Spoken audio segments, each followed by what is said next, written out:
안녕하세요. 자, 37쪽 7번부터 보겠습니다. 자, 괄호 안에 들어갈 가장 적절한 거 됐습니다. 자, 아래아가 현대국어에서 더 이상 사용되지 않고 물이 현대국어에서 물로 형태가 바뀌고, 자, 이는 언어의 어떤 특성? 역사성. 좀 쉽네요. 그죠? 이렇게 언어의 역사성이란 언어가 변천한다라는 얘기입니다. 또 현대국어에 와서 어리석다가, 즉 현대국어에 와서는 나이가 어리다 등으로 바뀌어 쓰는 걸 우리가 언어의 역사성이라 하고, 이렇게 변화하는 성질이기 때문에 다른 말로 뭐라고도 해요? 가변성이라고도 합니다. 자, 사회성은 언어는 언중의 약속이다. 언중의 약속이다 라는 말이고, 또 약속한 것이라 쉽게 바꿀 수 없으므로, 즉 사회성은 불변성이라고 하죠. 그리고 자의성은 언어의 형식과 내용은, 언어의 형식인 음성과 내용인 의미는 필연적 관계가 아니다. 즉 언어의 음성과 의미는 필연적 관계가 아니다. 자의성이 됩니다. 이 자의성은 즉 역사성과 사회성의 공통된 전제다. 즉 이 자의성이 있기 때문에 약속이 필요했고, 자의성이 있기 때문에 언어는 변천한다. 다음 분절성. 언어는 연속적인 세계를 끊어 표현하는 성질. 언어는 끊어 표현하는 성질을 가졌다라는 얘기입니다. 자, 8번을 보겠습니다. 서울시이기 때문에 예문이 없이 그냥 낱말의 뜻을 묻습니다. 그래서 국가직, 지방직에 비해서는, 교육청이나 이런 문제에 비해서는 훨씬 어렵죠. 알아야 푸는 건데, 문제는 서울시에서 이런 단어들은 어문 규정이나 또는 우리말 연구해서 우리 국립국어원에서 이렇게 우리말 어휘력을 묻는 사지선다형 문제를 이렇게 매달 조금씩 냈었는데, 대부분 그렇게 공개된 자료에서 출제를 하고 있습니다. 그래서 그런 자료들은 선생님 카페에 가면 다 정리되어 있으니까 참고하시면 되고, 일단은 이렇게 기출된 것들, 기존의 국가직, 지방직, 즉 7급, 9급에서 기출된 것들을 또 응용하기도 하고, 또 어문 규정에서 모르는 단어를 물으니까 항상 단어를 국어 공부하다가 또는 다른 과목 공부하다가도 모르는 어휘가 나왔을 때는 반드시 메모하고 암기하는 것이, 그게 마지막까지 우리가 최선을 다하는 겁니다. 그죠? 자, 1번 잘 잊기 그랬습니다. 즉 잠자리 머리맡에 준비해 두는 물. 요새는 그러지 않는데 예전에는 이렇게 머리맡에 물을 둬서 온돌이라 공기가 금방 탁해지니까 이렇게 물을 마련해 둡니다. 그걸 잘 잊기라고 합니다. 또 2번에 무람없다 하면요, 무람없다 하면 생김새가 볼품없다라는 말이 아니라, 생김새가 볼품없고 뭔가 세련되지 못하면 투박하다라는 말을 하고, 그리고 투박하다라고 하는 거고, 무람없다는 즉 행동을 즉 함부로 하는 것. 그래서 예의 없이, 우리 무례하다는 말 있지, 한자어로 무례하다는 말과 같은 말이 무람없다라는 말. 근데 이 무람없다는 말이 또 어떤 면에서는 조심하지 않고 라고 부정적으로도 얘기를 하지만, 또 긍정적으로 보면은 뭐예요? 낯가리지 않고 무람없이, 즉 서로 낯가리지 않고 무람없이 이야기를 건네다, 이렇게 긍정적으로도 쓸 수 있습니다. 그래서 무람없다는 말은 조심성이 없다는 건데, 이 조심성이 없다는 게 상황에 따라서는 긍정적일 수도 있고 또 부정적일 수도 있고, 그렇지 않겠어요? 그래서 무람없다 하면은 예의 없다는 말도 있지만, 또 삼가지 않는다라는 말이 또 상황에 따라서는 스스럼 없이 다른 사람을 대할 때도 쓸 수 있습니다. 자, 따라서 정답은 2번이고요. 자, 국으로 있어라.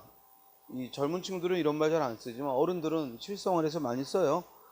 잠자코 국으로 있어라, 이런 말을 하면 그대로 괜히 애쓰지 말고 그대로 있어라, 이럴 때 국으로 라는 표현을 씁니다.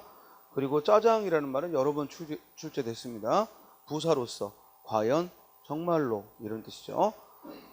먹는 거는 짜장면이고, 알겠어요? 그래서 면이 안 들어간 짜장은 과연, 정말로 라는 의미의 부사입니다. 자, 다음 보죠. 9번에 보면 문법적 문제죠. 모두 보조용어인 거 그랬습니다. 자, 이제 이 방법은 선생님이 알려드렸죠. 보조용어는 그게 없어도 뭐야? 의미가 달라지지 않는다. 1번 이 책도 한번 읽어라. 상관없죠? 읽어보고라나 읽어라나 보조용은 맞고요. 또 2번 밖에 날씨가 매우 덥다라는 말이나 더운가 보다라는 말이나 추측을 드러냈을 뿐이지 즉 전하고자 하는 의미는 변함이 없네요. 정답 몇 번? 1번. 그런데 야구공으로 유기를 깼다라는 얘기나 깨먹었다라는 얘기나 변함이 없으니까 보조용언인데 여름철에는 음식물을 꼭 끓여 먹자 하면은 끓여라 라는 말만 있는 게 아니라 끓여서 먹으라는 의미니까 이때는 서술어가 두 개죠. 끓이다와 먹다 서술어가 두 개야. 그러면 이 경우에는 보조용언이 아닌 또 하나의 용언이니까 서술어가 두 개고 그러면 이어진 문장이죠. 이어진 문장 중에서 앞에 끓여서 먹으라는 얘기니까 이때는 종속적으로 이어진 문장이 되겠지. 그렇죠? 다음 3번에 이것 좀 너희 아버지께 가져다 드리렴 했을 때 즉 아버지께 가져가라 라는 얘기가 아니라 가져가서 드리다 라는 얘기니까 이때 뒤에 있는 드리다도 본용언이죠. 즉 이때는 서술어가 두 개야. 가져가서 드려라. 이해했어요? 다음 나는 주말마다 어머니 일을 거둔다 라는 말이나 거들어 드린다 라는 말이나 변함이 없으니까 이때 드리다는 보조용언이죠. 간단한 거야. 그걸 빼도 의미가 변함이 없으면 그게 보조용언. 그걸 빼면 하나의 의미가 빠져나가면 그때는 같은 본용언. 4번 이것 말고 저것을 주시오. 이때 말다는 용언이 하나니까 당연히 보조용언이 될 리가 없지요. 왜냐하면 보조용언은 혼자서 서술어로 쓰이지 못합니다. 이해됩니까? 따라서 이건 의문의 여지 없이 본용언으로 쓰인 거고 반면에 게으름을 피우던 그가 시험에 떨어졌다는 말이나 떨어지고 말았다라는 말이나 변함이 없으니까 이때 말다는 보조용언. 됐어요? 자, 선생님 그럼 용언이 하나일 때는 절대 보조용언일 리가 없습니까? 그렇죠. 됐습니까? 보조용언은 절대 혼자 사용할 수 없다라는 거 잊지 말고 다음 페이지 볼까요? 자, 10번에 보기에 기억 리을에 대한 이해로 가장 옳지 않은 거 그랬습니다. 이럴 때는 거기 보기를 보고 미리 편견을 갖지 말고 곧바로 선택지를 보자 했습니다. 1번 쉼표를 보니까 낯익은 뒤에 쉼표를 보니까 낯익은은 철수와 동생을 동시에 수식한다. 아니죠. 이 쉼표가 없을 때 중의성을 갖죠.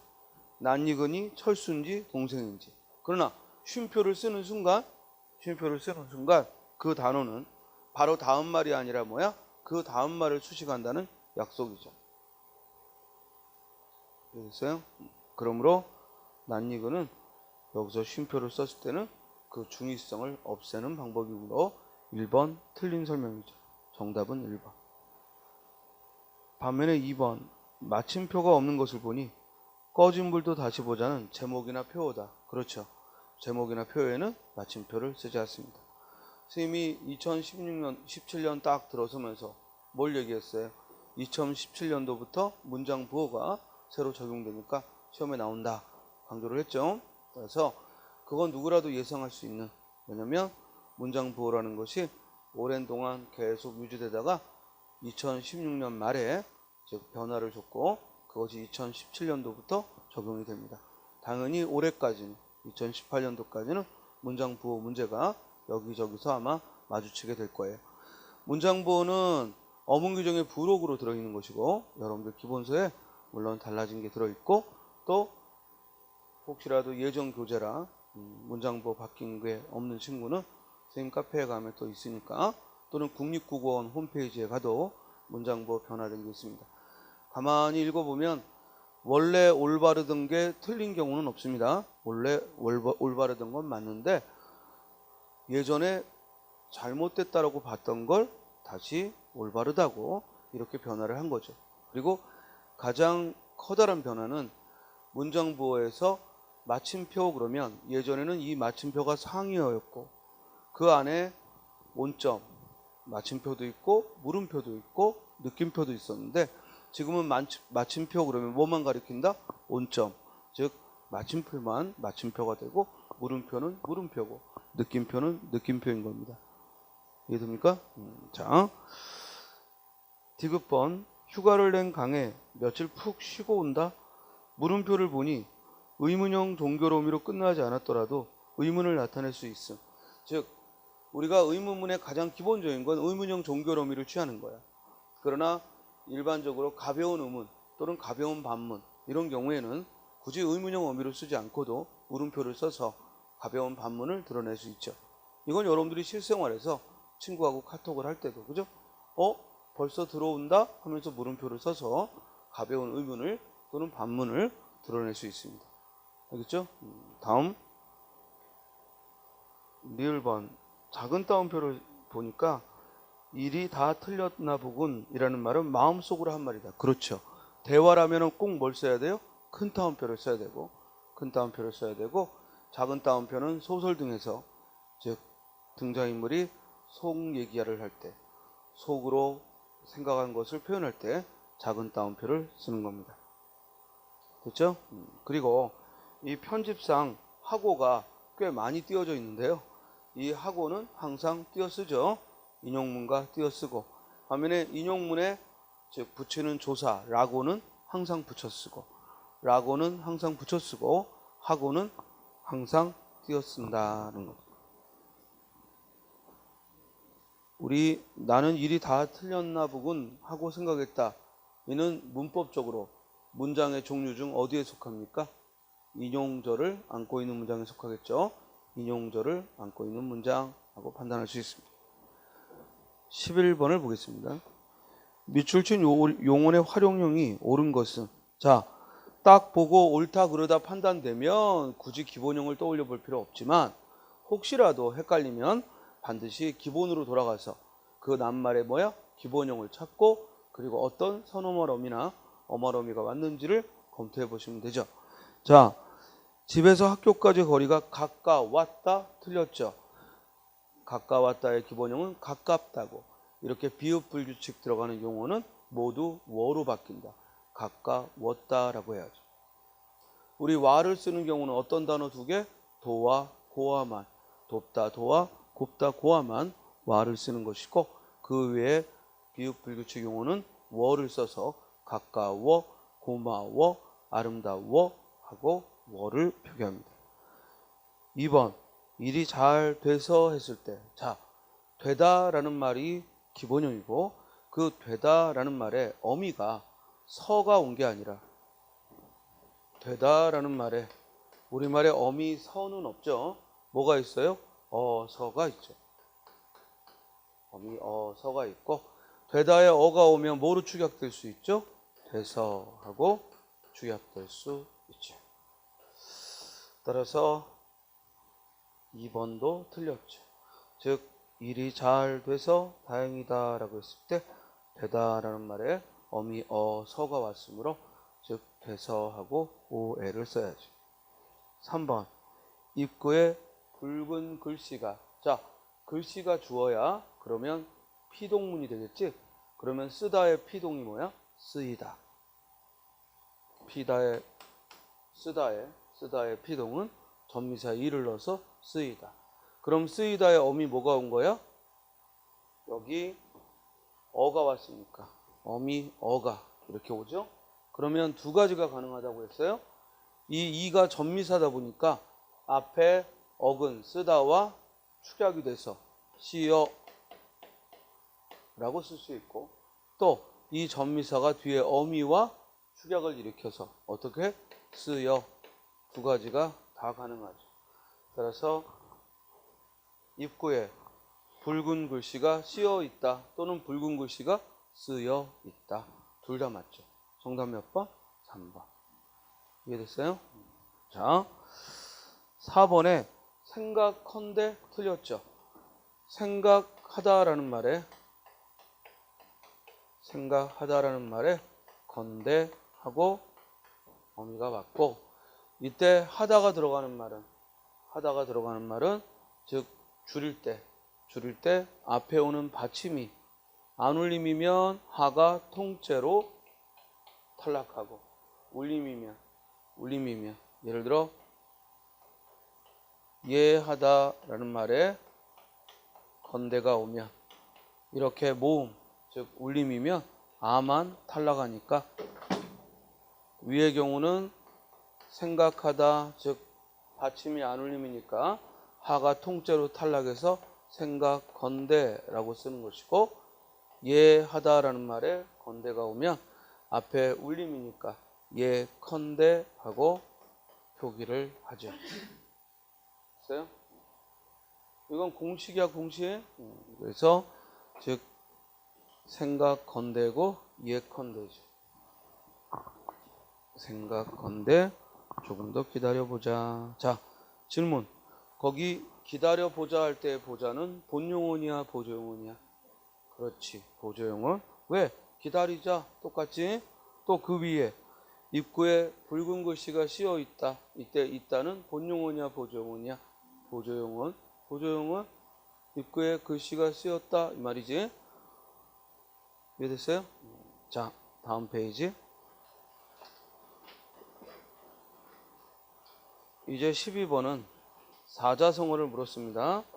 자, 1번은 뭐라고 써놨습니까? 소극, 침주. 그래서 1번은 소극, 침주. 우리 시험에 처음 나온 단어야. 처음 나온 단어. 어려워요 이러지 말고 처음 나온 단어야. 그러니까 익혀두면 되지. 자, 해설을 볼까? 소극, 침주하면 소극, 작은 틈으로. 이 말이야. 조그만 틈으로. 물이 들어와서 침자는 침입할 침자, 즉 스며들 침자, 따라서 작은 틈으로 배로 스며든다 이 말이에요. 물이 배로 스며들어 가라앉는다. 결국 무슨 뜻? 작은 일을 게으르하면 큰 재앙이 온다. 우리 흔히 바늘도둑이 소도둑된다 이거지. 어릴 때 도둑질을 그냥 내버려 두면 큰 도둑이 된다. 역시 작은 일을 게을리하면 큰 재앙이 닥친다. 자, 2번은 뭐라고 써놓은 거예요? 혼비백산이죠. 혼비백산. 즉 혼비백산 하면은 깜짝 놀랐다는 거예요. 즉 영원히 달아날 만큼 깜짝 놀랐다. 우리 가만히 멀뚱멀뚱 먼 산 보고 있는데 친구가 뒤에 와서 등 확 밀면서 악! 하면은 깜짝 놀라지?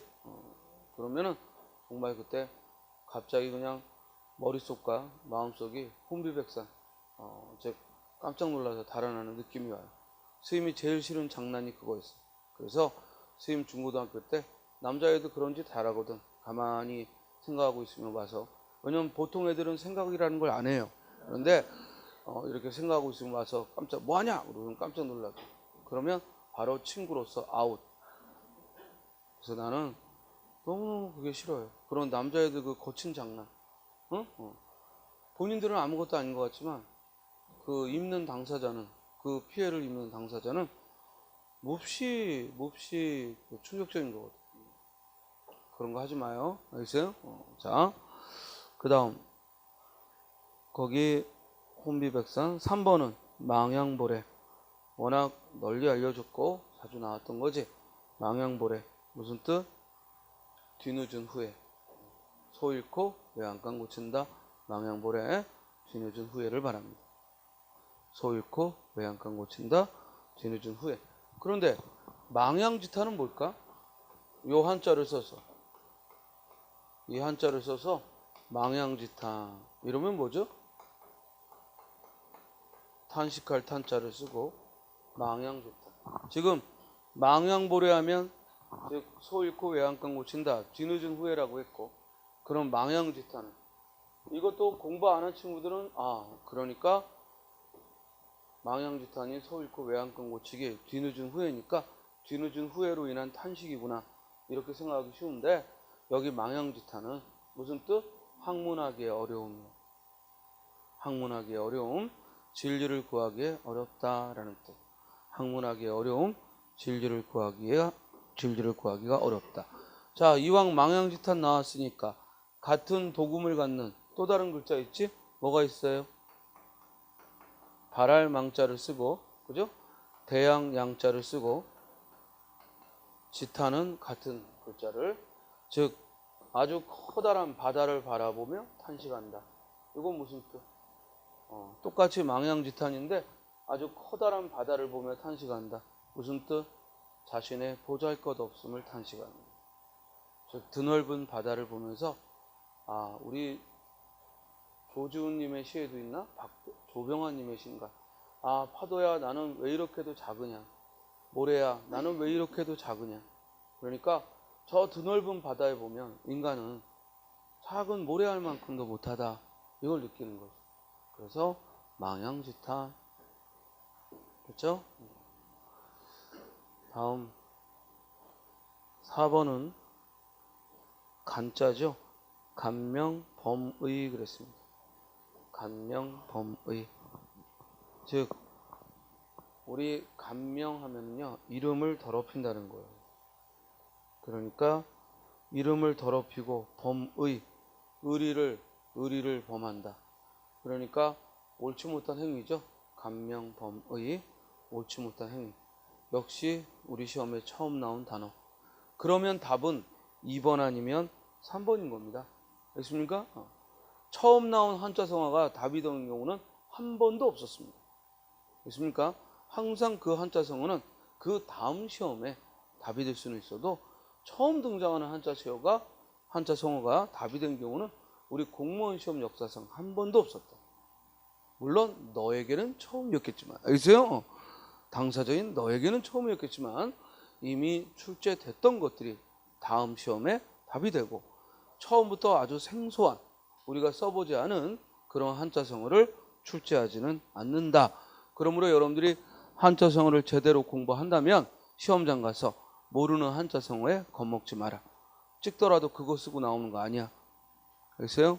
자, 본문 보면 사면으로 두른 것은 토끼 잡는 그물이고, 우리 이때 한자성어는 뭐가 떠올라? 여기 밑줄을 치면 사면으로 두른 것은 토끼 잡는 그물이고, 이러면 뭐가 떠올라? 사면초가 매우 위태로운 처지가 떠오르겠지. 토끼, 은신 수풀 속 쫓는 건 초동이라. 초동, 양을 모는 목동, 초동이라. 그대 신세를 생각하면 적벽강에 전패하던 조맹덕의 정신이라. 그만큼 적벽대전에서 패배한 조조의 심정이다. 아주 커다란 상실감, 낭패감, 이걸 얘기하죠. 우리가 이렇게 고전은요 워낙 중국의 삼국지나 초안지나 또는 중국의 사기열전 등의 그런 역사, 이런 것들을 즉 중간중간 글을 삽입해 놨기 때문에 우리가 그런 배경 지식이 없으면 읽을 때 조금 어렵죠. 그건 마치 요즘 어떤 신문 칼럼을 읽는데 미국의 존 F 케네디가 했던 일화, 또는 미국의 마르틴 루터 킹이 이야기한 그런 표현들, 이런 게 갑자기 등장하면 배경 지식이 있으면 읽기가 쉽지만 누군지 모르면 알기 어려운 것처럼 이렇게 중국 고전을 읽을 때는 또 중국 역사에 대한 배경이 또 작용을 합니다. 그런데 그런 배경 지식이 없는 사람은 풀기 어려운 그런 문제는 못 냅니다. 다행히도 그렇게는 내지 않지만 우리가 중국의 역사나 미국의 역사, 또 과거의 영국이나 유럽의 역사, 또 요즘은 또 이슬람의 역사, 이런 것들이 독해의 배경 지식으로 작용을 하죠. 그래서 실제로 한글을 깨우쳤는데도 글을 모르는 건 글자를 몰라서라기보다는 그런 배경 지식들이 부족하기 때문에 우리가 글에 대한 독해가 좀 힘든 거야. 그러나 다행스러운 건 시험에서는 우리 시험이 학력 제한이 없기 때문에 특별히 그 분야에 관한 전문 지식의 글들이 나오더라도 그건 독해에 전혀 관계가 없다는 거 잊지 말기 바랍니다. 그래서 위축되지 말고 평소에 글 읽기는 배경 지식이 있는 사람이 배경 지식이 없는 사람보다 월등하죠. 이해의 폭이 훨씬 큽니다. 그건 우리가 굉장히 열등감도 느끼고 그럴 수 있죠. 알겠어요? 과학적 지식이 있는 사람이 인공지능이나 빅데이터, 이런 시사적인 용어에 대해 이해하는 것과 과학적 지식이 전무한 사람들이 아무리 신문에 난 글이라도 빅데이터나 인공지능에 관한 이야기를 할 때 이해하는 건 천지 차이입니다. 알겠어요? 그러니까 그런 데서는 우리가 괜히 열등감 가질 필요 없고 알아야겠다 하고 이런 지적 호기심을 보이면 되고, 다행히도 시험에서 뭐 빅데이터를 다룬다거나 인공지능을 다룬다거나 이럴 때에는 전문 지식에 관계없이 풀 수 있는 걸 낸다라는 거 잊지 마세요. 그러니까 이 말은 뭐냐면 시험장에서는 읽다가 잘 모르는 구절 이런 게 나와도 너무 개념치 말고 넘어가면서 글을 보라 이 말이야. 알겠죠? 자, 작은 눈 부릅뜨고 또 짧은 꽁지를 뒤에 끼고 절벽상에 정신없이 달아날 때 포인트는 뭐야? 정신없이 달아난다. 이게 키포인트지. 그렇죠? 만약 그 위에 조맹덕의 정신이라 여기에 밑줄을 치고 물었어도 답은 똑같겠지만 그때는 낼 수 없는 유형의 문제다. 알겠어요? 조맹덕이 조조인 줄 알아야 풀지. 또 이 적벽대전에 관한 이야기를 알아야 풀지. 알겠어요? 그래서 우리는 가끔 내가 잘 알고 있는 건 상식이라고 착각하는데 그렇지 않죠. 삼국지 읽어본 사람보다 읽어보지 않은 사람이 더 많아요. 이해돼요? 그냥 읽어본 것처럼 우리가 떠드는 거지 읽어보지 않은 사람이 더 많습니다. 그러니까 꼭 내가 아는 게 그냥 당연한 것이다. 너는 이것도 모르니 이런 말은 안 해야죠. 됐어요? 그래서 여기서 밑줄 친 부분에서 포인트는 정신없이 달한다는 것이고 그래서 이와 관련된 건 혼비백산이 적절하겠죠. 정답은 2번. 13번 봅니다. 다음 자료가 간행된 시기에 나타난 국어의 특징으로 가장 옳지 않은 것. 석보상절은 월인 청강지곡과 함께 이 불가의 가르침을 석가모니의 가르침을 한글로 옮겨놓은 게 석보상절. 그리고 월인 청강지곡은 부처님의 공덕을 기린 거고 이 월인 청강지곡과 석보상절이 합쳐서 훈민정음 언해본이 실린 뭐야? 월인 석보라는 문헌이. 그래서 월인 석보라는 문헌이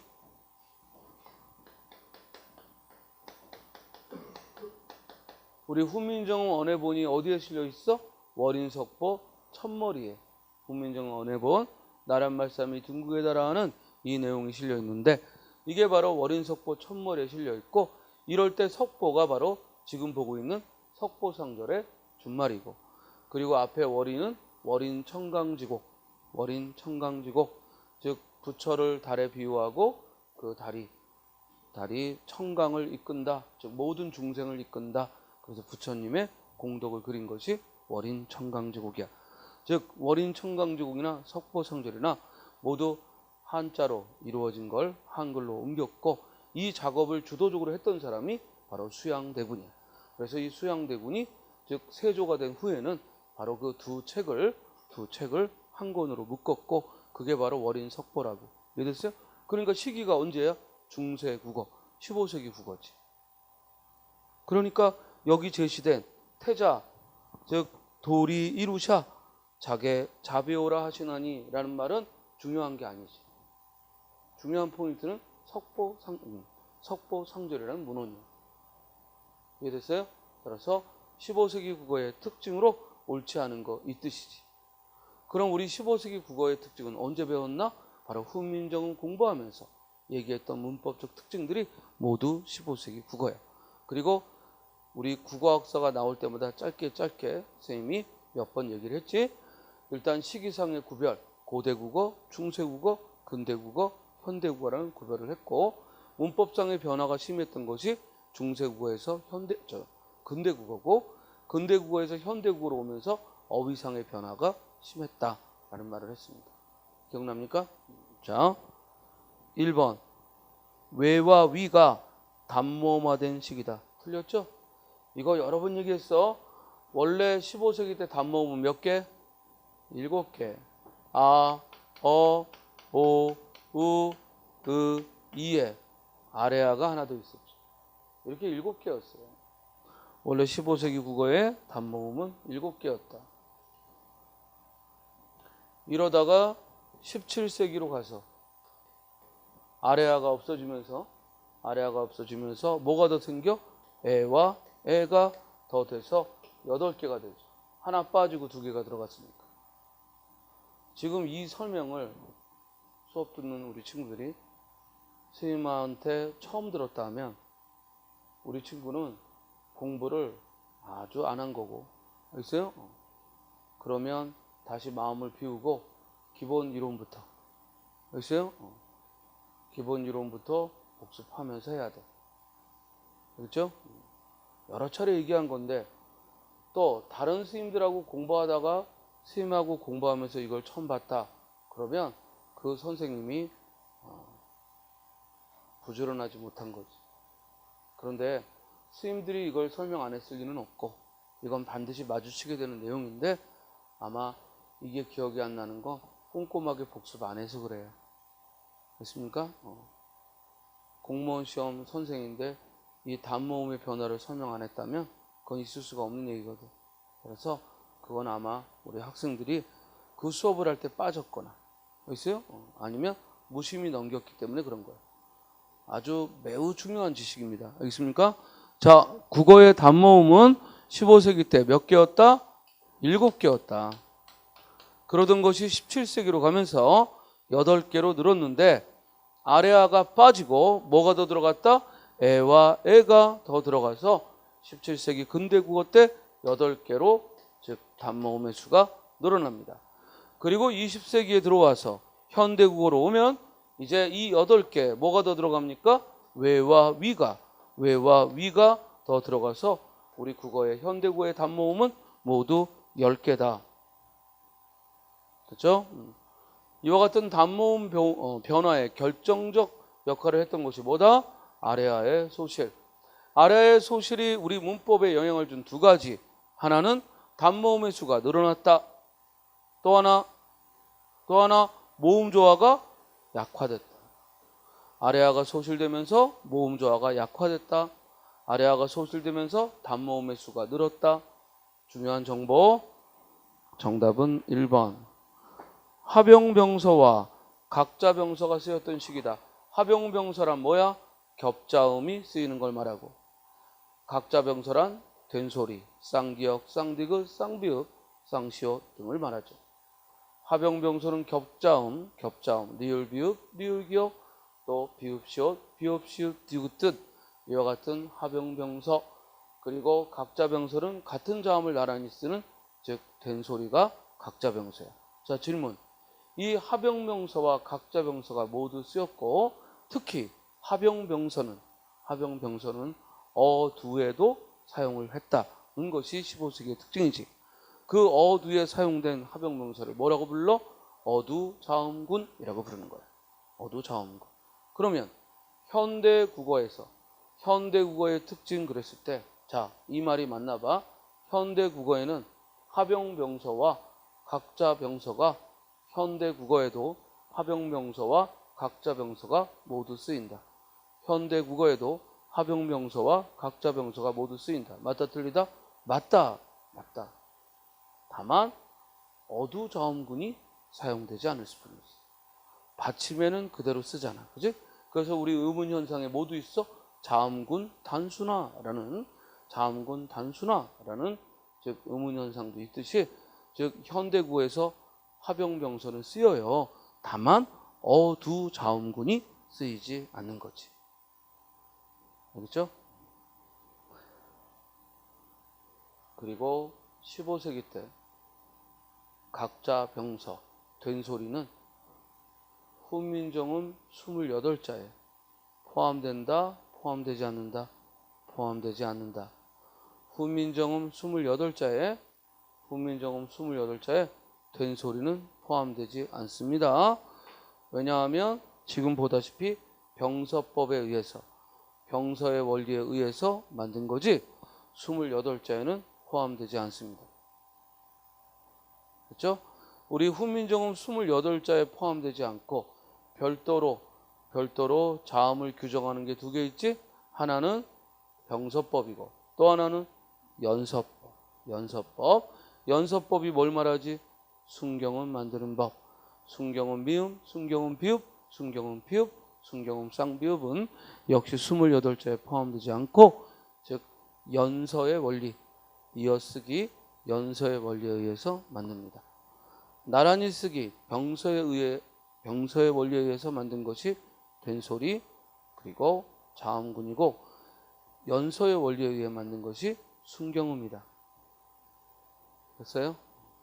자, 질문. 그러면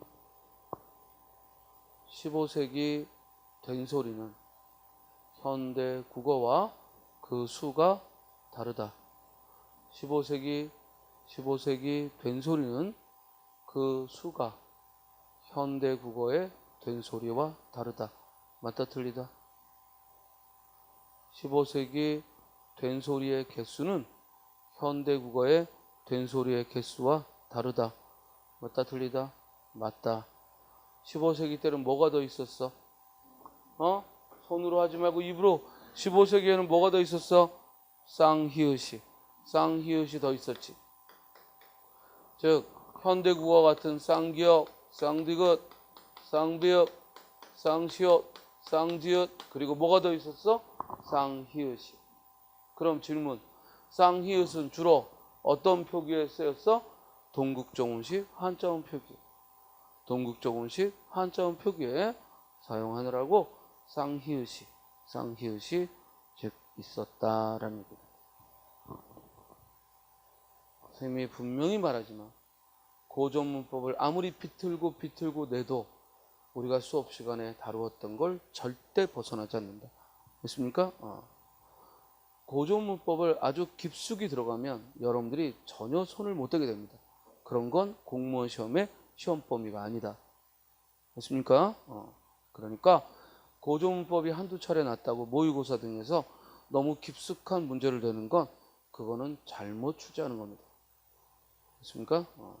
따라서 고전문법은 딱 선생님이 알려준 것만, 그리고 이렇게 문제를 풀며 또 질문하는 것만 대답할 수 있으면 충분히 풀 수 있다.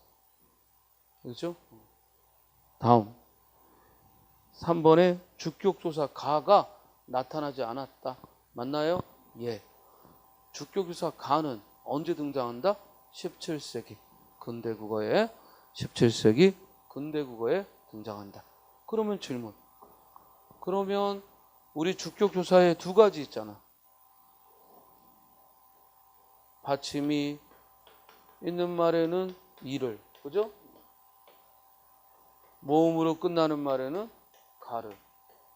근데 15세기 때에는 이 이만 존재했다는 얘기니까 그러면 모음에는 뭘 썼느냐 이거지. 15세기 때는 주격조사 가가 없었다며. 그러면 뭘 썼을까? 동그라미가 없는 이를 쓰면 되는 거예요. 됐어요? 동그라미가 없는 이를 쓰는 거예요. 그래서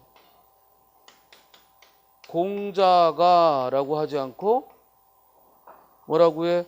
공제라고 하는 거죠. 그러면 공자가 이런 뜻이지. 이해돼요? 또 하나 알아둘 거. 그런데 모음으로 끝나는 단어 뒤에 이응이 없는 이를 쓴다고 했는데 하필이면 앞에 이렇게 뜻 의자 의라는 낱말이 주어로 왔어. 의가 있다 이러고 쓰고 싶어. 그죠? 의라는 도금을 가진 의라는 글을 쓰고 이제 의를 주어로 해서 의가 있으며 이렇게 쓰고 싶어. 그죠? 즉 임금과 신하 간에는 의 있으며 군신유의를 소화건에서 한글로 옮길 때 즉 임금과 신에 의가 있으며 이렇게 옮겨야 되는데 모음 뒤에는 어차피 가는 없었고 모음 뒤에는 이 이를 써야 되는데 그러면 이렇게 되잖아. 그죠? 이상하죠? 안 이상하니? 이상하지. 그래서 앞에 의가 오면 어떻게 했다? 바로 제로 주격 안 썼어요. 안 쓰고 해석상 주격으로 해석하는 거예요. 이걸 제로 주격이라 해요. 주격 조사를 안 썼다고. 앞에가 뭐가 올 때는 이모음으로 끝날 때. 선생님은 아주 공포스러운 게 언제냐면 여러분들이 처음 듣는 표정으로 쳐다볼 때. 여러분들이 아주 처음 듣는 표정으로 그렇게 초롱초롱 쳐다보면 아주 공포스럽다. 자, 다시 한번. 15세기 주격조사는 현대국어와 달리 이만 있었다. 가가 없었다. 그래서 모음 뒤에는 가를 쓰지 않고 뭘 썼다? 이응을 표시하지 않는 이모음을 썼어. 근데 하필이면 앞이 이모음으로 끝날 때에는 그때는 뭘 썼다? 제로 주격. 주격조사를 안 썼다 이 말이에요. 그걸 이렇게 표시해요. 제로 주격. 됐습니까? 그래서 아예 주격조사를 붙이지 않았다 이 말입니다. 여러분들이 모두들 처음 보는 표정을 짓고 있어서 선생님이 아무래도 처음 가르치는 것 같네. 알겠어요? 대중의 여론을 따라야지. 그래서 꼭 기억해 두세요. 자, 주격조사 가는 17세기 때 등장합니다. 다음, 모음조화가 현대국어보다 뚜렷하게 나타났던 시기다. 맞나요? 예. 현대국어로 올수록 모음조화는 강해진다, 약해진다? 약해진다. 따라서 15세기 때는 더욱더 모음조화가 철저하게 지켜졌던 겁니다. 됐나요? 자, 메모에 국외음화, 원순모음화,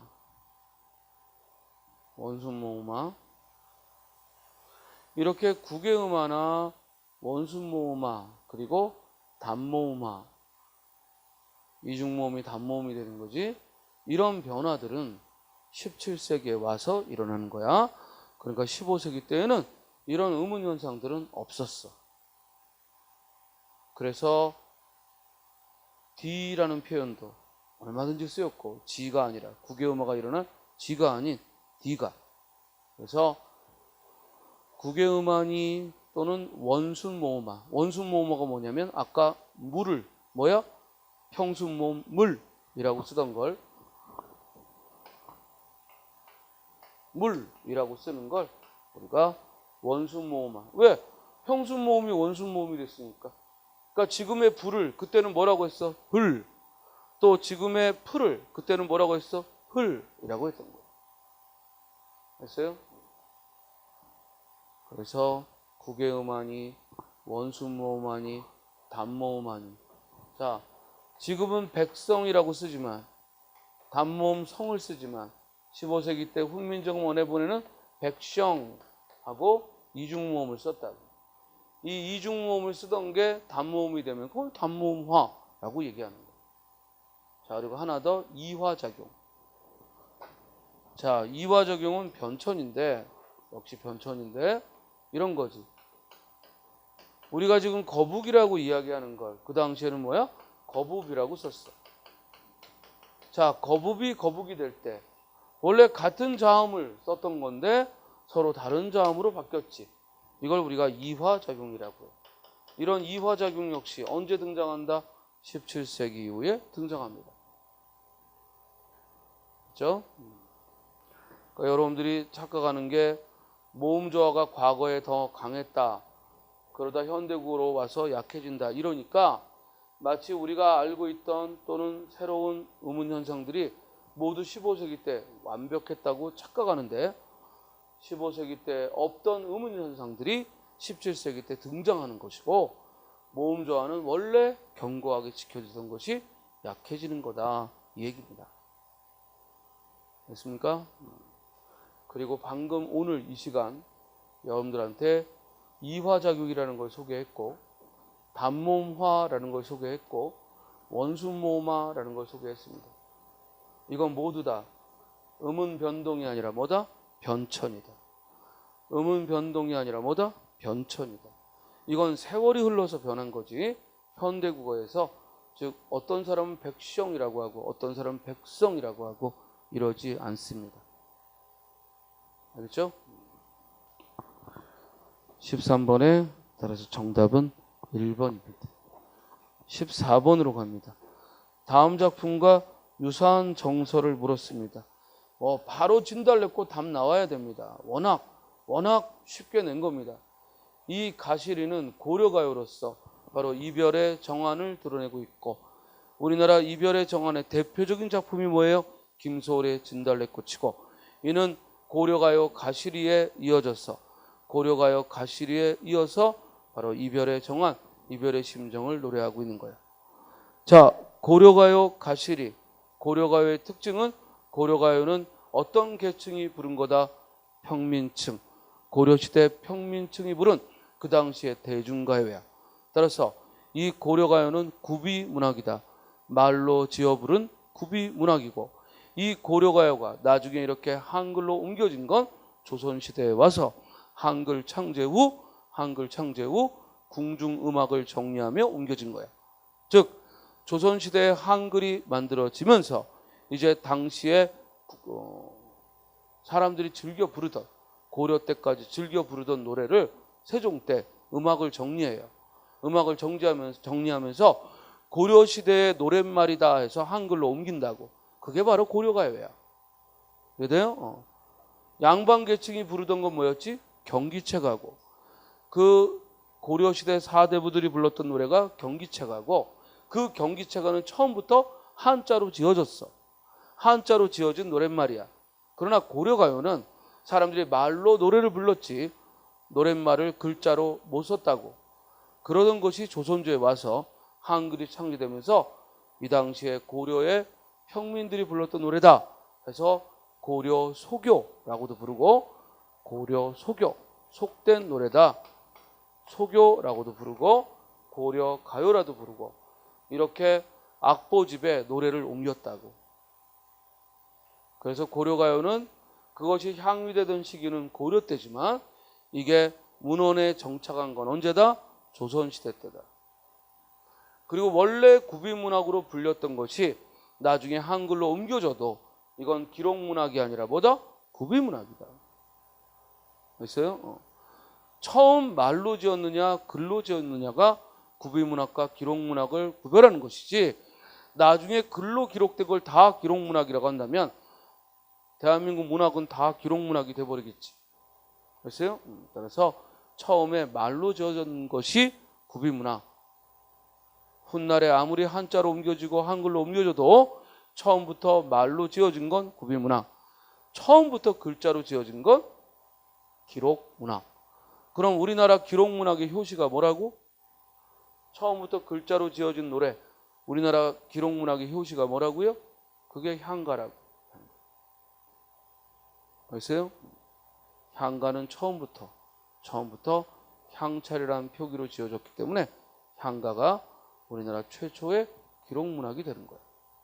물론 향가 이전에도 노래가 있었잖아. 구지가도 있고 황조가도 있고 공무도화가도 있고.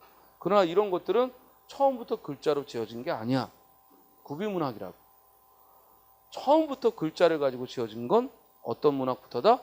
향가 문학부터다. 자, 여기서 짧게 우리 서정문학, 즉 이런 시가문학의 문학사를 잠깐만 보자고. 이것도 몇 번 얘기했던 거야. 몇 번 얘기했던 건데 이런 건 깊이 들어가면 안 돼. 깊이 들어가지 말고 선생님이 짧게 얘기하는 거지만 그게 시험에 결정적인 거라고.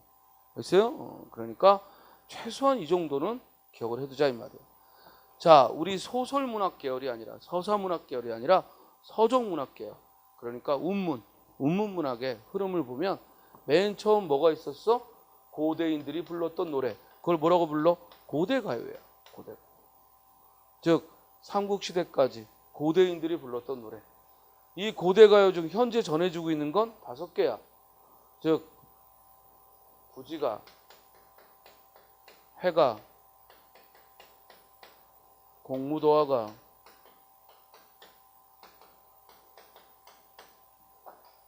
황조가, 그리고 정읍사. 이렇게 5개의 작품이 현재 전해지고, 더 많은 노래들이 불렸지만 나머지 노래들은 실제 노랫말이 전하지가 않아. 대신 그런 노래가 어떤 내용의 노래가 있었는지 제목만 전해져. 그러면 이 작품 이외에 나머지 제목만 전해지는 걸 우리 뭐라고 불러? 실제 노랫말은 없이 제목과 내용만, 스토리만 전해지는 건 뭐라고 불러? 부정가요라고 부르는 거예요. 그러니까 더 많은 부정가요가 있었죠. 부정가요의 뜻 알겠어요? 부정가요는 노랫말이 전해지지 않는 거예요. 남편이 부역을 나가니까 부역 나간 남편을 기다리면서 부른 즉 백제의 노래가 있었다. 그 노래가 바로 선운상가다. 이렇게만 하지 선운상가의 노랫말이 전해지지 않는다고. 그런 걸 우리가 부정가요라고 해요. 그리고 지금 이 5작품은 뭐야? 그 노랫말이 다행히도 전해지는 거예요.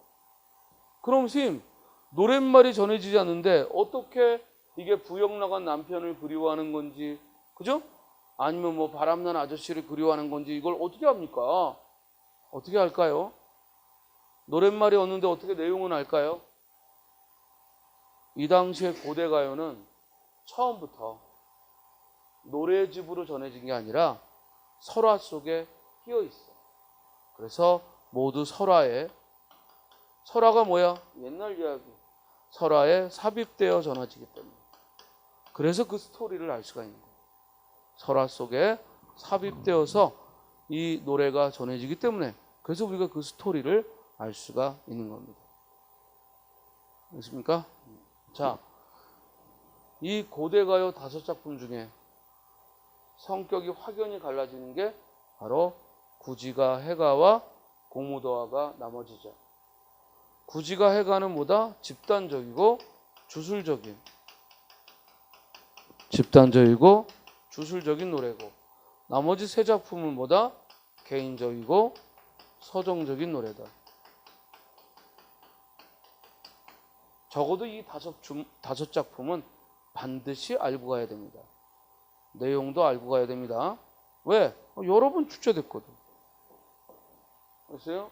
이건 외면하면 안 되죠. 자, 이제 고대가요를 지나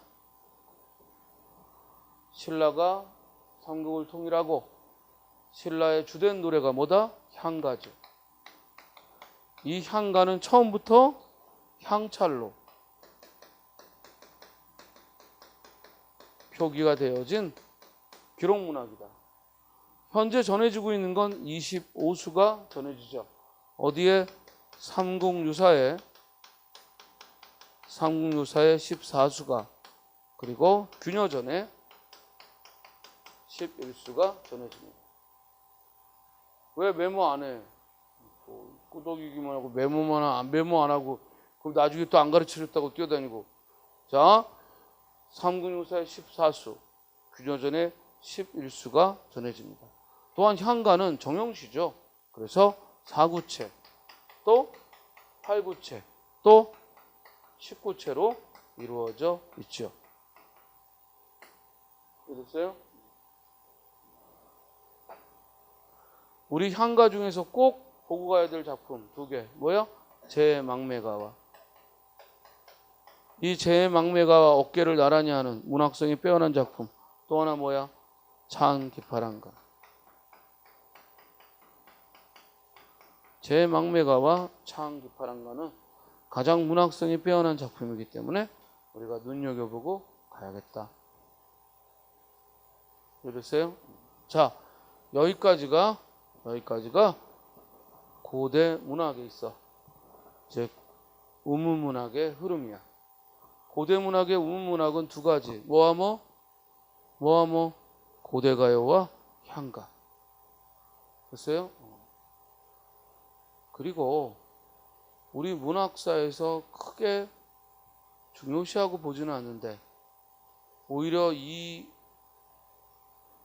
장르보다 더 많이 남아있는 건 한시죠. 한시는 언제부터 등장했을까? 당연히 이때부터. 우리나라에 한자가 소개된 삼국시대부터. 그리고 한시가 꽃을 피운 건 고려시대. 바로 과거제를 실시하면서 한자가 과거 시험의 필수 과목이 되면서 결국 사대부들은 한시를 찍기 시작합니다. 됐습니까? 그러니까 말을 안 해도 한시는 항상 삼국시대 이후 우리 우문문학의 중심이었다라는 것도 놓치면 안 됩니다. 됐죠? 다만 우리 국문학상의 장르로서 의미가 있는 걸 우리가 지금 공부하다 보니까 한시는 언급이 잘 안 되는데, 언급이 안 된다 하더라도 한시는 우리 우문문학의 뭐였다? 뿌리다, 중심이었다 하는 거 기억하고요. 자, 고려시대로 오면 이제 평민층은 방금 얘기했던 고려가요를 부르고, 그리고 귀족 사대부는 경기체가를 지어 부릅니다. 경기체가는 처음부터 한문으로 쓰여진 노래고, 다만 우리나라에서 만들어진 장르라 경기체가를 눈여겨보는 것이고, 대부분의 사대부는 경기체가보다 뭘 주로 즐겨 지었겠어요? 한시를 지어 즐겼겠죠. 그렇습니까? 다만 우리말의 특징인 경기체가가 즉 고려시대 때 불려졌죠. 이 고려가요와 경기체가는 둘 다 사문보고 분절체고 후령구가 있다는 특징을 갖습니다. 그리고 이때부터 고려시대부터 평민이 즐겨 부르는 노래와 양반이 즐겨 부르는 노래가 달라지게 되는 겁니다. 그리고 고려시대 때 뭐가 등장해요? 평시조가 처음 이제 등장을 합니다. 자, 조선 전기로 가면 이제 연시조가 등장을 하고, 그리고 가사문학이 등장을 하고, 그래서 연시조와 가사문학이 등장하면서 이 당시는 바로 사대부들의 즉 우문문학이 중심이 되던 시기다. 그리고 시조와 가사는 모두 사음보라는 공통점을 갖지만, 가사문학은 시조와는 달리 연속체의 노래다. 그래서 조선 전기는 연시조가 등장하고 가사문학이 등장한다. 조선 후기로 가면 사설시조가 등장하고, 이제 평민가사, 내방가사 등 가사의 계층이 다변화되죠. 평민가사, 내방가사 등 이렇게 평민층이나 부녀자층들까지 문학의 향유가 즉 범위가 넓어집니다. 자, 중요한 건 이겁니다. 우리 시가문학에 있어서 점점 후대로 내려올수록 그 향유하는 계층이 넓어진다. 그러나 중심이 이동한 적은 한 번도 없다. 이거 있지만 항상 문학의 중심은 뭐야? 귀족이야. 사대부야.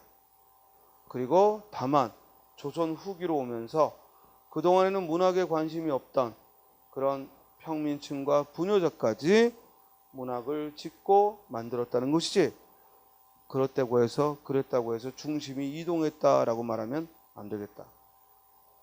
알겠죠? 자, 그래서 여러분들이 이 고전 시가문학을 공부할 때 고대가요와 그리고 향가의 이 일부 작품, 그리고 고려가요의 대표적인 작품들, 가시리, 청산별곡, 또 성산별곡, 동동, 또 정과정, 이렇게 자주 출제됐던 이런 것들 반드시 봐야 되고, 그리고 시조는 뭐라고 했어요? 빠짐없이, 시조는 단 한 작품도 빠짐없이 기본서에 있는 거, 기출문제에서 보는 거, 또는 눈에 띄는 대로 시조는 빠짐없이 학습을 해야겠다. 됐어요? 시조는 가장 출제 비중이 높은 그런 고전문학의 장르입니다. 이해되죠? 자, 그럼 잠깐 쉬었다가 14번부터 하겠습니다.